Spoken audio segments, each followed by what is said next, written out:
At kaugnay ng binabantayan nating bagyong Ophel, makaprem natin ngayong umaga live si Ms. Shanel Dominguez, weather specialist mula sa Pag-asa. Ms. Shanel, magandang umaga po. Magandang umaga din po sa inyo at magandang umaga din po sa mga taga-subaybay po ng unang hirit. May chance pa bang lumihis po ito si bagyong Ophel? Nakikita po natin yung forecast track po natin ay malaki po yung kanyang cone of uncertainty. So possible po ito yung maglandfall or possible din po na hindi po. Pero kahit po hindi po siya maglandfall or maglandfall po siya, ay pinapaalalahanan po natin, mga kababayan po natin, lalo na po dito sa may northern Luzon, ay asahan po natin yung matinding epekto pa rin po netong bagyong si Ophel, lalo na po at typhoon category po siya. Ito po, no, malayo pa lang po si Ophel, typhoon na siya. Posible pang maging super typhoon pa po ito bago maglandfall dito sa Pilipinas.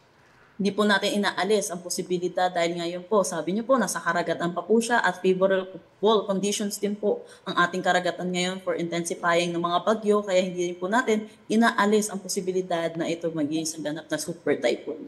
Kung sakali pong magkaroon kaya ngayon ng amihan, ano po ang posibleng magbabago sa kilos o lakas nito ni bagyong Ophel? So kung maaalala po natin, ang hanging amihan po ay malamig na hangin po. Ay ang nagagawa po ng ating mga bagyo ay nabubuo po ito sa mainit na hangin. So pag nagkaroon po ng interaction, ang mainit at malamig na hangin po at itong bagyo, humihina po ang ating mga bagyo. At ito po ay bumababa ang kanilang track, lalo na po ang maapektuhan na po ay mga Visayas area or Mindanao area po natin. Ms. Shanel, ito, no, tila nakapila yung mga bagyo, no, kasi meron pa tayo isang bagyong binabantayan sa may Pacific Ocean naman po. Kailan po kaya at mataas po ba ang tsansa nitong pumasok sa PAR?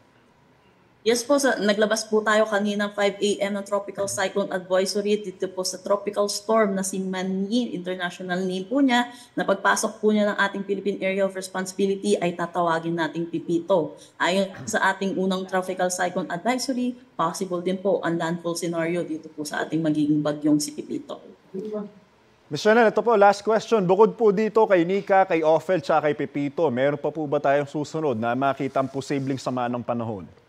Sa ngayon naman po, wala naman na po tayo nakikita pa po at sana po last na po muna po si Pipito. Maraming salamat at magandang umaga po. Shanel Dominguez, weather specialist mula sa Pag-asa. Ingat po kayo.